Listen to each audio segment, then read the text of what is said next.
Alright, today we're going to look at Math 139 at McGill. This is quiz number 3. This is a collection of different quiz 3 versions at McGill for calculus with pre-calculus. And of course, what this means is that this worksheet is going to be available at TrevTutor.com in the calculus page and gives a description of what's going on.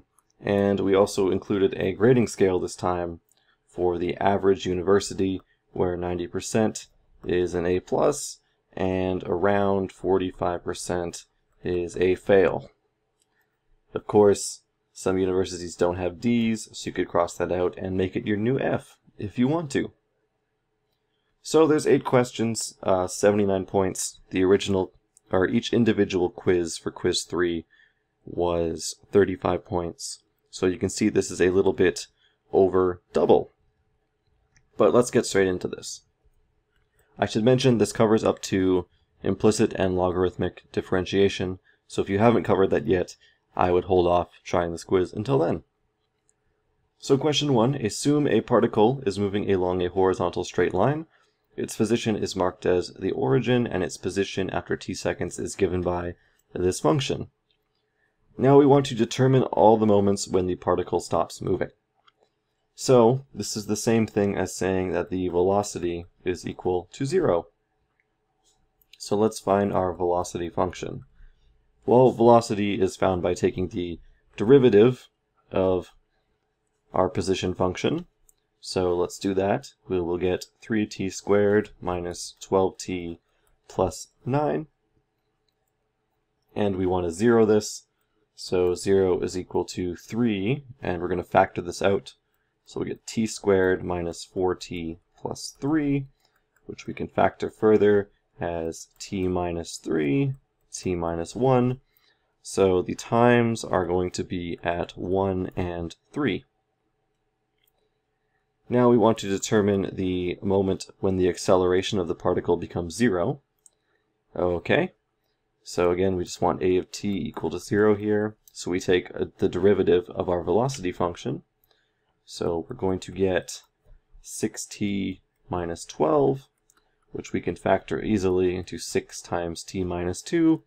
So the acceleration is 0 when time is equal to 2. Now we want to find the distance traveled from t equals 0 to t equals 4. And we need to know a few things here. We need to remember that our function is t cubed minus 6t squared plus 9t. And we also need to know when the velocity changes. So velocity change at 1 and 3. So because we're looking for the total distance, what we need to do is we need to take the position, or the absolute value of the position, from the change to the initial part, plus, and then we need to find all of the changes here, and then the absolute value of the end minus the last change. And I'll explain this in a second. Okay, so what's happening is if we have a line here, and this is t equals 0, we know that until t equals 1, it's going in some direction. So we'll call this t equals 1. And then it's going some other direction until t equals 3. And then it's changing again and going back to some place when t is equal to 4. Therefore, we want the distance between 0 and 1, the distance between 1 and 3, and the distance between 3 and 4. And then when we add those all up, we will get the total distance it has traveled. So we can plug some things in. We know s of 1. Again, we're just going to plug our values into this equation on the left here. And s of 1 is going to be, I'll write this on the side here. We need s of 0, s of 1, s of 3, and s of 4. S of 0 is going to be 0. S of 1 is going to be 1 minus 6 plus 9, which is 4. S of 3 is going to be 27 minus 54 plus 27, which is 0. And S of 4 is going to be 64 minus 96 plus 36, which is equal to 4. Okay, so we have the absolute value of 4 minus 0, plus the absolute value of 0 minus 4, plus the absolute value of 4 minus 0, which is going to be 4 plus 4 plus 4, which is 12. So the particle has traveled 12 in 4 seconds. If you have any questions about this or need more clarification, post them in the comments and I will get to those as quickly as possible.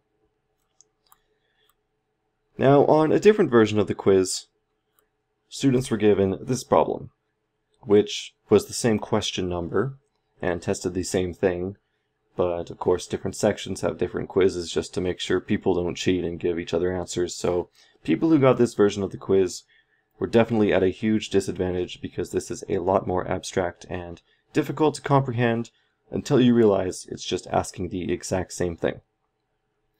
So we have a spring from a ceiling. So kind of looks like this.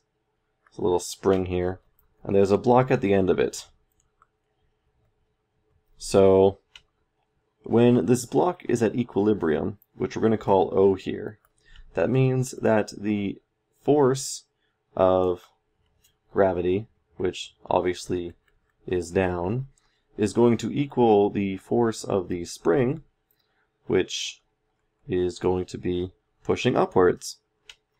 So then we have a cat that comes along, and this is my terrible cat, and he's going to grab this block and he's going to pull it down 8 centimeters.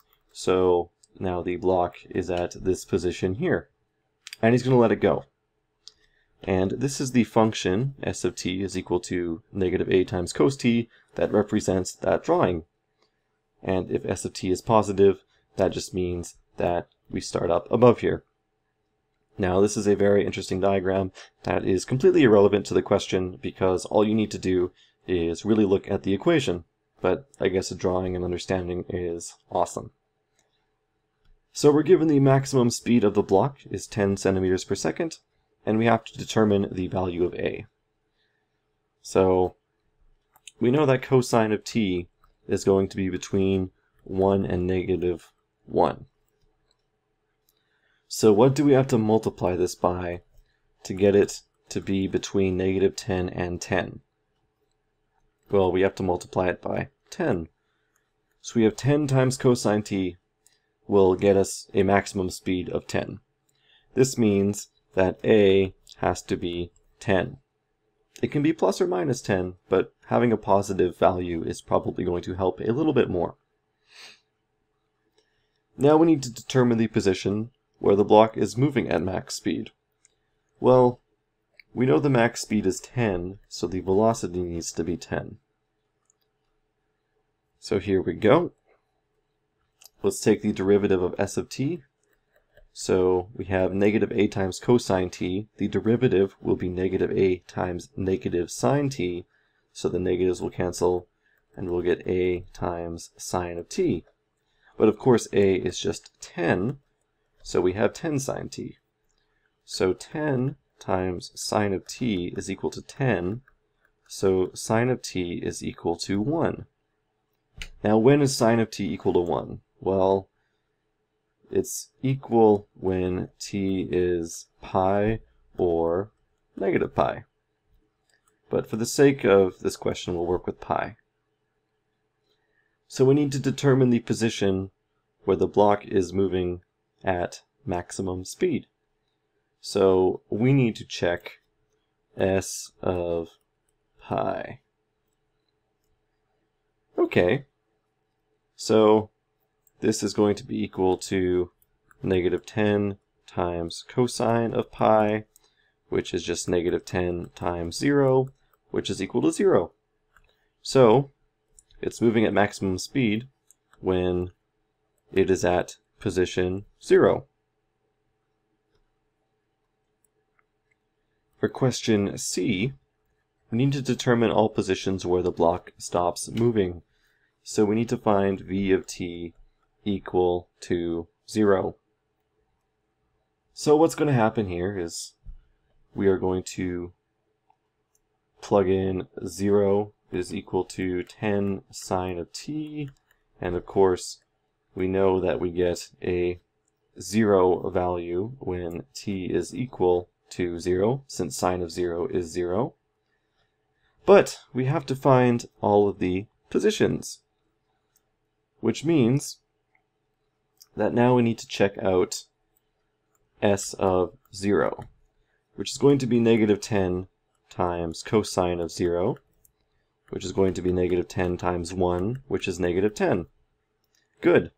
However, what you must not forget is that sine of t is also equal to 0 when t is equal to pi.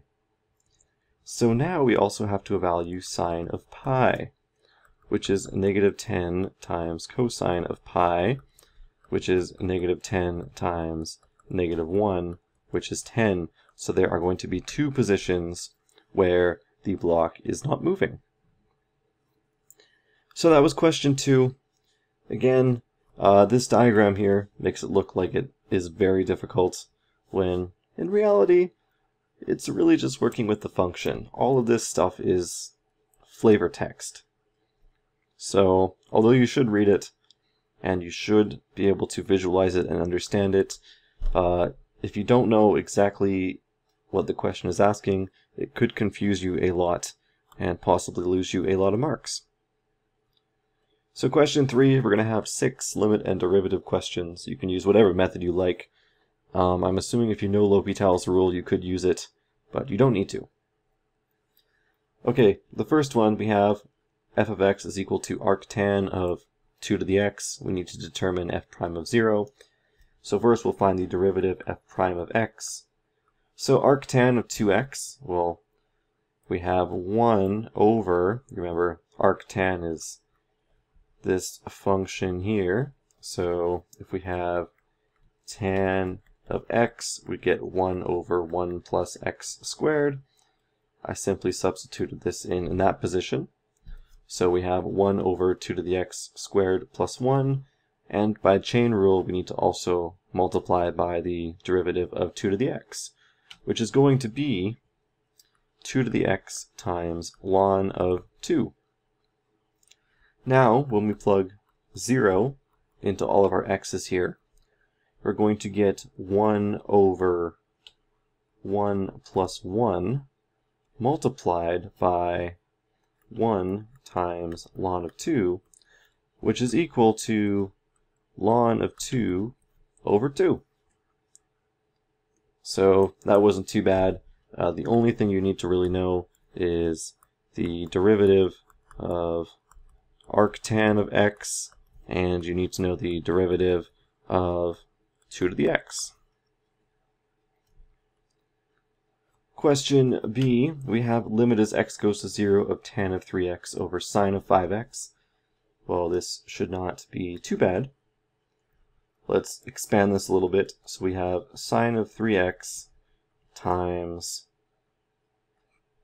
well, we'll want 1 over the cosine of 3x. Here I just broke the tangent up. And this is multiplied by 1 over sine of 5x. But of course, I'm going to erase all of the ones we have here, because we need to multiply by things that make this equation much nicer. So, we know that the limit as x goes to 0 of sine to the ax over a of x is equal to 1. So we need to multiply the top and bottom by 3x to get a nice cancellation with the first sine of 3x. And with the second one, we should probably multiply by 5 of x over 5 of x. So here we go. And essentially here, we're going to get, when we plug our limit in, we're going to get 1 times 1 over, well, cosine of 0 is just 1. Then we'll multiply by 1 again, and we'll multiply it by 3 over 5, which gives us the answer 3 over 5. So this is the one limit you need to know to do this question properly. Again, that shouldn't have been too bad. Question C, I'd say it's probably one of the easier ones. All this is using the product rule. So f prime of x is going to be x times cosine of x. Again, we take the derivative of the second times the first. Then we add the derivative of the first times the second.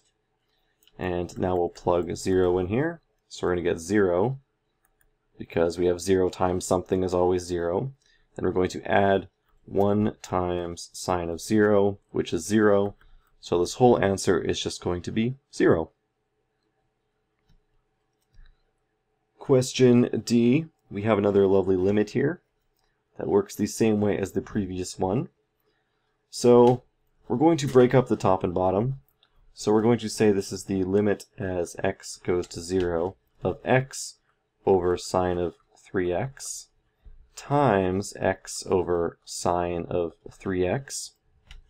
So here you might see what you should be doing. It's a little bit easier.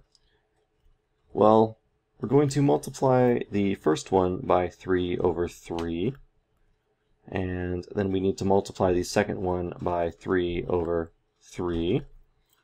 So we're going to get, when we plug in our limits, 1 times 1 times 1 over 9, which is just equal to 1 over 9.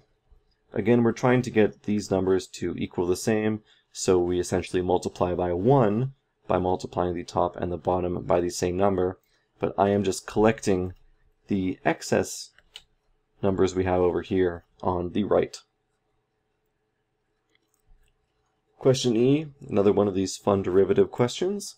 If f of x is equal to ln of the absolute value of x squared minus x minus 1, determine f prime at 0. Well, using the chain rule, we can find the derivative, which is going to be 1 over x squared minus x minus 1, multiplied by the derivative, which is going to be 2x minus 1. So, again, this is 2x minus 1 over x squared minus x minus 1.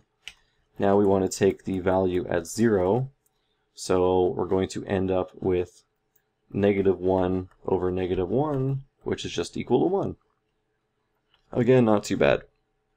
Question F is where I expect people will fail miserably, and the reason why is that not many people remember that the limit as x goes to 0 of 1 plus x to the 1 over x, in fact I should rewrite this as 1 plus a times x to the 1 over x is equal to e to the a.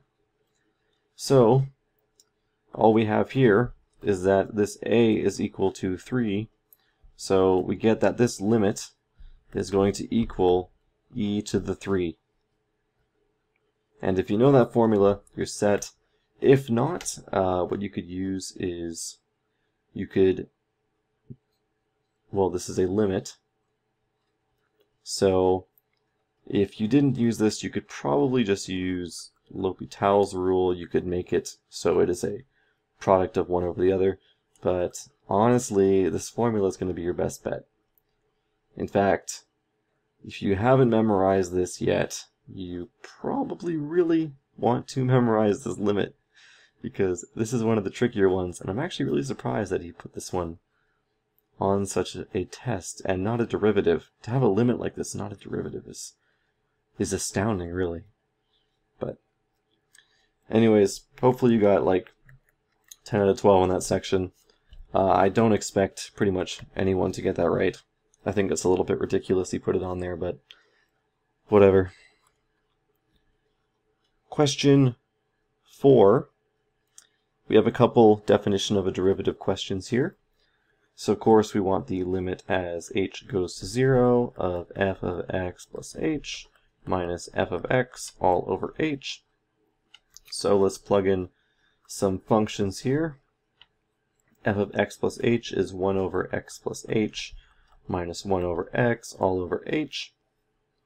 We're going to simplify the top by finding a common denominator, which is going to be, well, we'll get x minus x plus h all over x times x plus h all over h when we simplify. So what happens here is we're going to get the limit as h goes to 0 of negative h over h times x plus h. We can cancel the h's on the top and bottom. So this will be negative 1 over x times x plus h. We of course send h to 0. So we'll get negative 1 over x times x, which is negative 1 over x squared. If you got lost between this step here and this step here, then you should check out my calculus review videos, because we look at this sort of stuff.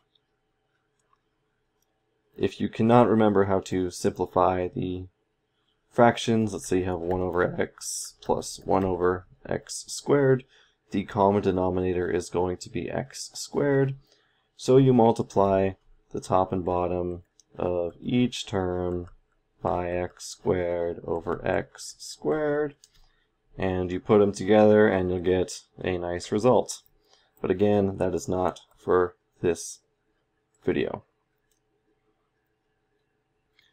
Question 5 is going to be the same thing, except instead of 1 over x, we deal with x squared.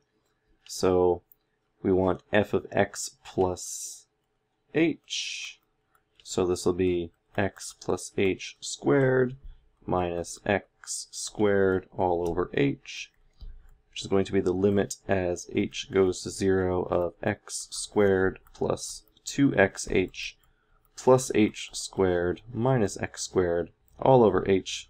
If you ever wonder how I do this so fast, trust me, I've done this question probably 100 times in my life. So expanding these really isn't that bad, and you will get used to doing this very quick. So we cancel out the x squareds. Then what we'll do is we're going to factor out an h. So I'm going to stop writing the limits, even though I shouldn't, but I'm going to. So we're going to get h times 2x plus h all over h. These h's will cancel, so we'll get 2x plus h. We're going to send h to 0, which means that we just are left with 2x as our answer.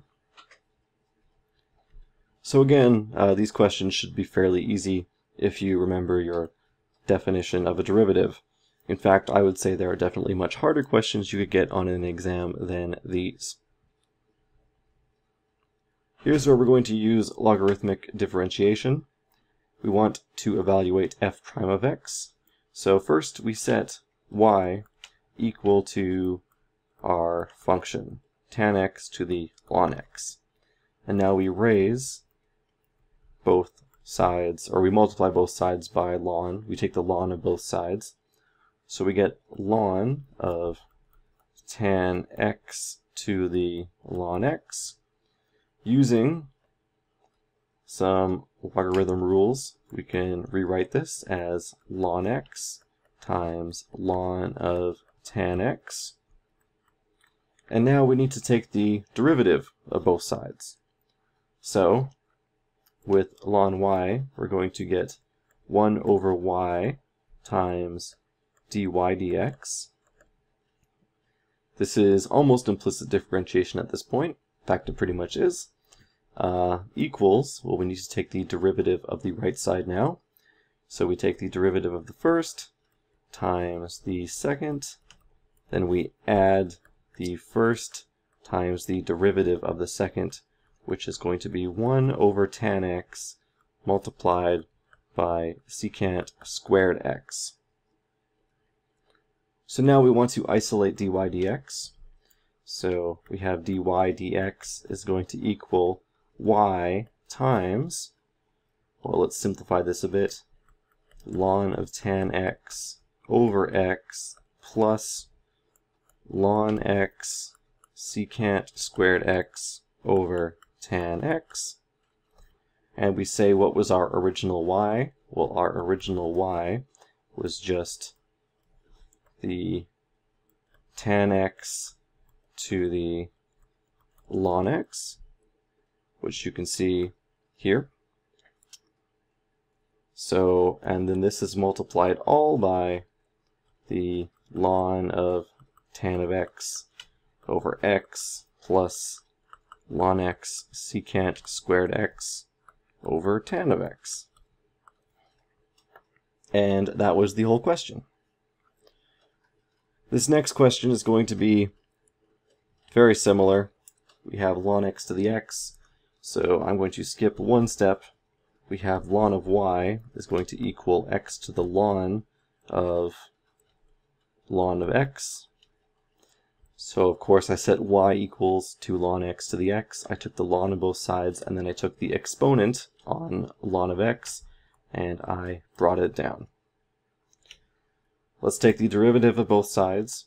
This is going to be 1 over y times dy dx is equal to, we take the derivative of the first times the second, and then we add the first times the derivative of the second, which is going to be 1 over ln x times 1 over x.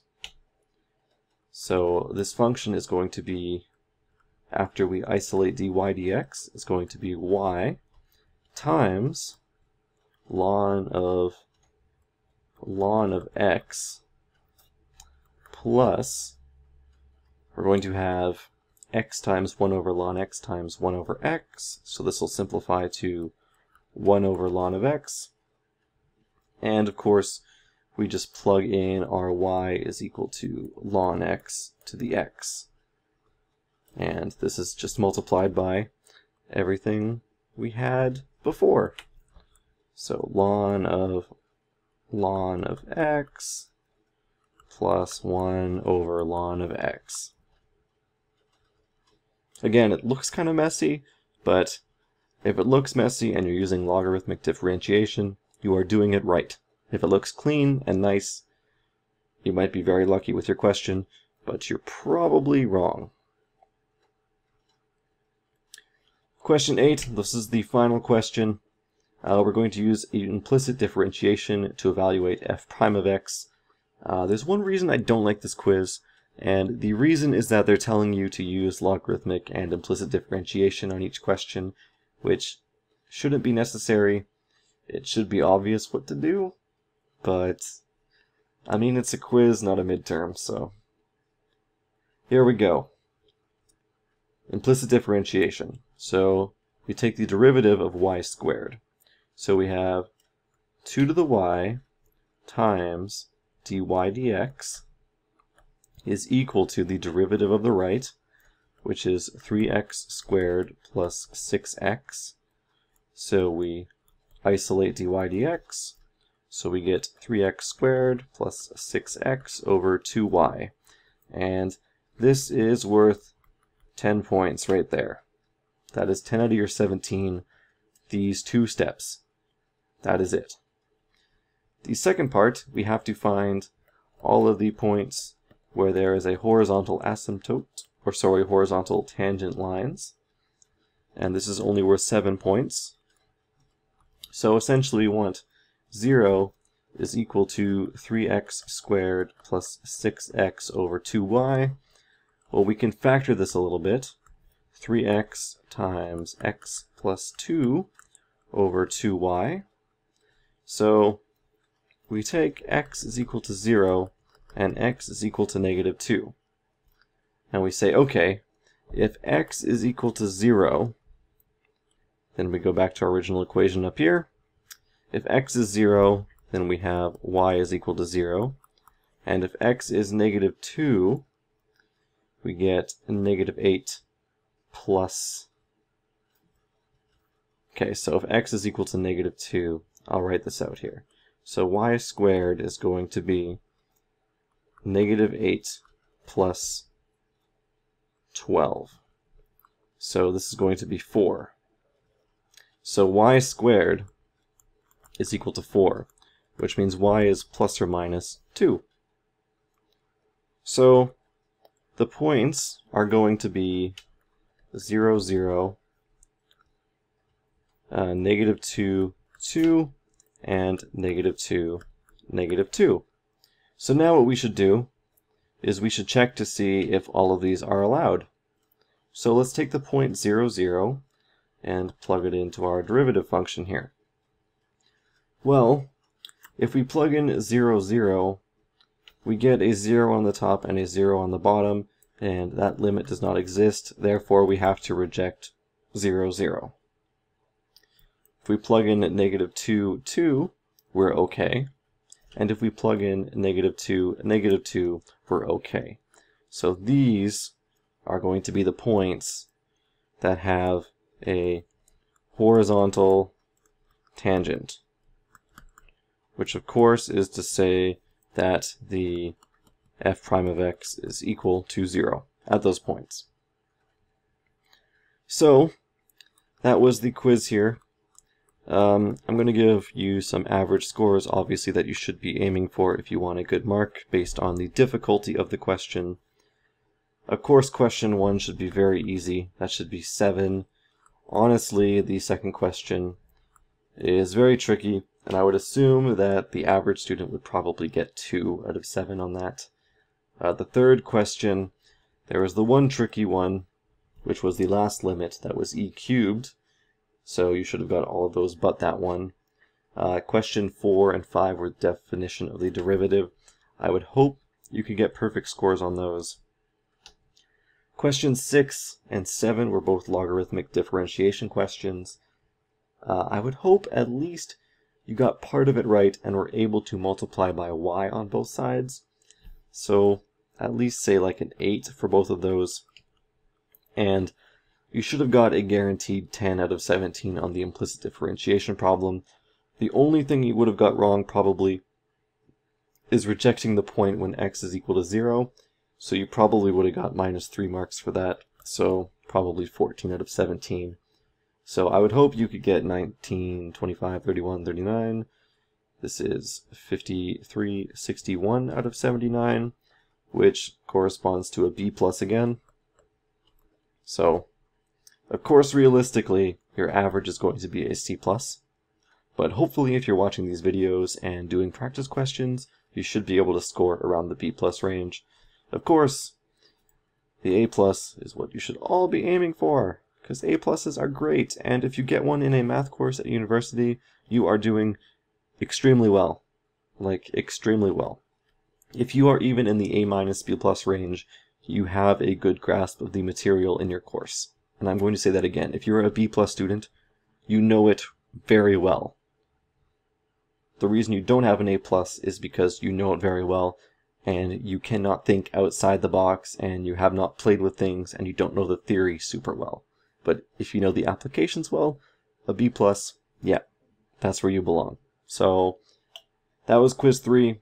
Quiz 4, the worksheet has not been compiled yet at the time the video is being uploaded, but you should see that on the website sometime in the future, or now, if you're watching this like 2 months from when I made it. So, if you have any questions, as always, leave them in the comments, and I will get to them as soon as possible. And of course, if I made any mistakes, please let me know. These are all right according to the answer key. However, there's always a possibility that I mislooked at it, or they mislooked at a question or something like that, so leave it in the comments.